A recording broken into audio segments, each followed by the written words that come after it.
자운 노스님에 대해서는 스님께서 이제 우리 종단 사적으로 어떻게 좀 자리매김을 하실 수 있겠습니까?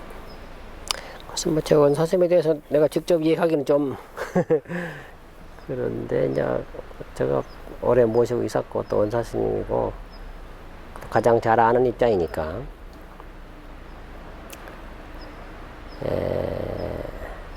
그 원사스님은 호칭 그대로 율사스님이니까 물론 젊은 시절에는 참선도 선바 다니시고 했지만은 40대 초반부터 한국 불교의 그 기강 또 계율 정신을 바로잡고 계율을 중흥시켜야 되겠다 하는 그 원을 세우고 그것은 이제 불교가 중흥하려면은 신임내가 돋보여야 되고 신임내가 돋보이려면은 계율을 또 잘 지켜야 돋보이고 스님네가 돋보여야 불교 부처님이 또 체면이 서고 불교가 허황해진다는 건 뭐 제대로 하는 얘기니까 그런 뜻을 가지고 당신이 이제 그 유래 전공을 하기 시작을 했는데 오대산에서 100일간 기도를 처음에 하고 그랬습니다. 문수보살님 기도를. 그러고 난 다음에 이제 율장 연구를 하는데 율장에 대해서 아마 자세히는 몰라도 돌아간 성철스님하고도 상당히 그렇게 이제 인원을 다 하고 율장이 본래가 까다롭고 우리나라에 그 불교가 들어온 지 지금 1630년 됐는데 율 전공한 사람이 극히 소수입니다.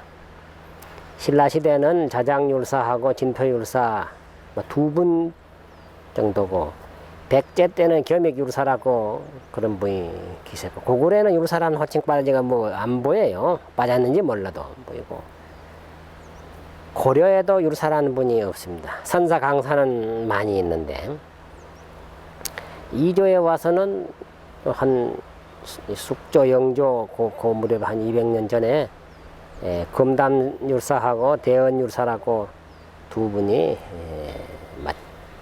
나서서 참 중화하려고 애를 썼습니다. 그런 정도예요.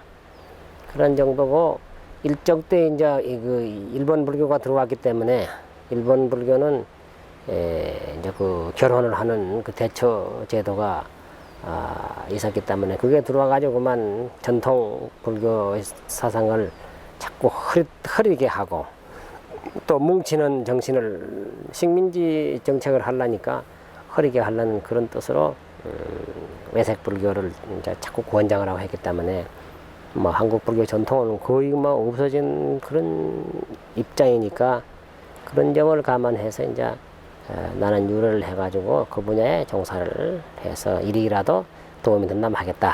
뭐 이렇게 해서 그때는 또 율 책이 잘 없거든요. 율도 없고 해가지고 서울대 도서관에 가가지고 그 속장경을 직접 그 참 필사를 해가지고 갖다 연구를 하시고 그 다음에 이제 처음에는 또 하문본만 가지고 이제 개본을 비구개본이라든지 비구니 개본 또 범안경 뭐 삼위율 이런 거 이제 하고 그 뒤에 또 운원신께 부탁을 해가지고 번역을 해서 번역본도 나오고 어쨌든 1차로 그 율문을 반포하는데 막 한 몫을 담당을 했고 그러면서 이제 개를 설하고 개를 받게 하고 비구라 하는 그 위치를 도로 이제 옛날처럼 그런 그 의상을 옛날에 비구에 잘 안 받고 뭐 삼일어서 일생수도 하고 이런 게 많으니까 그렇게 해서 막 어쨌든 그 유로 분야에는 근세에 와서는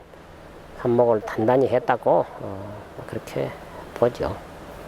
오늘 한 사람도 없고 그래 그렇게 한 사람도. 오늘 우리 이제 비구계다, 비구니계다 이렇게 모든 뼈대나 토대가 이렇게 정착되고 하는 데는 노스님의 어떤 좀 큰 공이 없이는 오늘 우리 이제 계율 정신이 많이 해이해졌을 거라고 다들 자타가 그렇게 인정하고 계시고 또 당신께서 평생 또 연불도 열심히 하시고 참 저희들도 이제 처음 저는 그 영자전 노스님, 자원 노스님 거기서 이제 참 사리 출연을 보고 정말 저는 그 다묘장에서 참 선님의 어떤 그 좀 법력이 덕화력이 이렇구나 하고 참 정말 그때 감격하게 사리 출연을 이제 목격을 했습니다.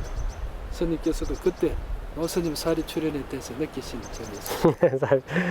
글쎄 뭐 사리가 나왔으면 좋겠다는 생각을 마음으로는 간절히 했는데 그것도 뭐 옛날도 도인들 안 나온 분들도 있고 한데 꼭 나온다고도 보장 못하고 또 잘 안 나올 것이다 했다가 나오는 게 더 좋고 가만히 있었는데 또 19과가 나오고 해서 참 몸 반갑고 그렇죠. 이제 그래서 이제 자랑스럽고 그래요.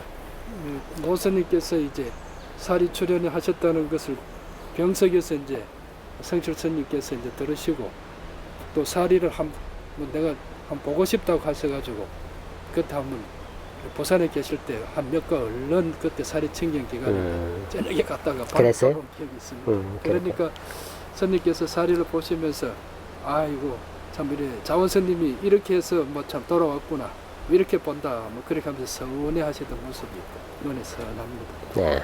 이제 자원스님을 갖다가 이제 어디 가서 복고 하는데 좀 두 어른께서 지금 어디서 만나고 계실는지 모르겠습니다.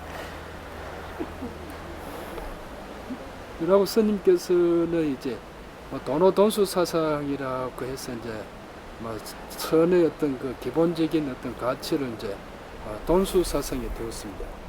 그것이 이제 보조 스님의 뭐 점수 사상과 잘 뭐 그걸 이제 비판하는 이론으로 이제 이렇게 되고 해서 우리 종단에서도 여러 가지 이제 논의를 불러일으켰습니다. 그렇지만은 아직도 그 뭐 돈수다 점수다 이런 데 대해서 일반 우리 신도님들이라든가 그런 잘 또 이해도 못하고 학자들께서도 서로 이제 그 어떤 입지에 따라서 뭐 그걸 이제 참 좋다 나쁘다 이렇게 평을 하고 계십니다만은 스님께서 이제 보시는 돈오돈수 사상의 어떤 참 정확한 개념이랄까 또 점수 사상의 정확한 개념이랄까 한번 말씀해 주셔서. 그 선도 뭐 선하면 꼭 한 가지뿐만 아니기 때문에 우리 그 달마 선종에서는 가장 달마 스님의 그 본뜻, 뭐 달마 스님의 본뜻이라는 게 또 바로 부처님의 본뜻이기 때문에 그 본뜻은 정법안자이라고 해서 그것은 뭐 말로 가지고 표현할 수도 없고 글로다가도 어떻다 할 수도 없고 오직 수행을 해서 그 자리를 터득을 해야 본인이 이런 것이 다 체험을 한 입장이라야 그 버림말 나오는데 그 표현도 말로 가지고는 안 된단 말이에요 사실. 그래서 이 선종에서는 임재신 같은 경우는 막 누가 와서 그 도리를 물으면 주장자를 막 두드려 패고 덕산시진 같은 경우는 또 선을 물으면 과물 과물 지르고 이렇게 이제 하는 그런 가풍이 있는데 무슨 돈오점수라든지 뭐 이런 그 점사상에 대한 선은 우리가 아마 어느 정도 이 설명을 하면은 납득이 쉽게 갑니다. 그게 설명하기도 쉽고 어떻게 보면 조리가 있는 것 같기도 하고 그런 면이 있어요. 그게 이제 이해가 가기 때문에. 그러나 이제 돈오돈수라는 것은 말로 가지고 표현할 수도 없고 글로도 할 수 없는데 부득이해서 하긴 해요. 그게 이제 하는데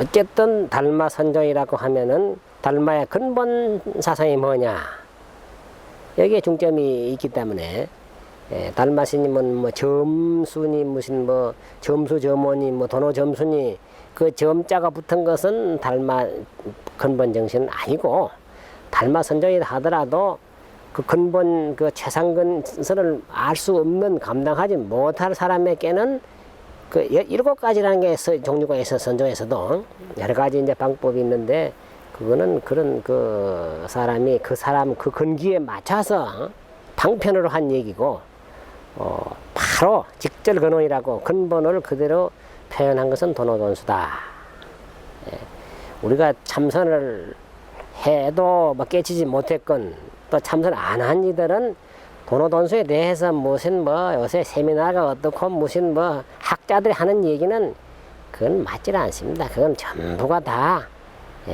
사꾸라고 죽은 얘기고 이론을 위한 이론이지 달마선의 그 본질은 체험하지 못한 거기 때문에 한마디로 말하면 달마선종의 근본은 도노돈수다. 뭐 이런 것이 화엄경에도 비슷이 비친 게 다 있거든. 이제 무슨 초발심시에 처음 생각을 한 생각 척 낼 때 이미 다 깨달아 맞췄다. 또 일초직임 열애지 한번 생각을 척 내면 바로만 부처님 경지에 올라갔지. 그게 무슨 뭐 55위 뭐 삼현십지 뭐 이런 지위점차가 없다. 이런 게 이제 선이란 말이지.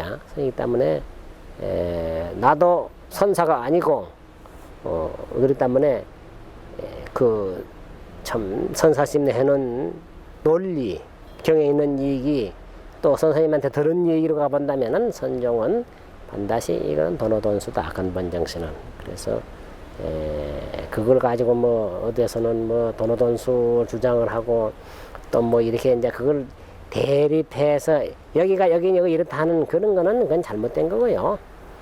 어디가 있든 간에 누구 입장이든 간에 근본 정신을 바로 얘기해야 되기 때문에 그렇게 본다면 도노돈수가 달마선종의 근본 정신이다. 그렇게 보죠.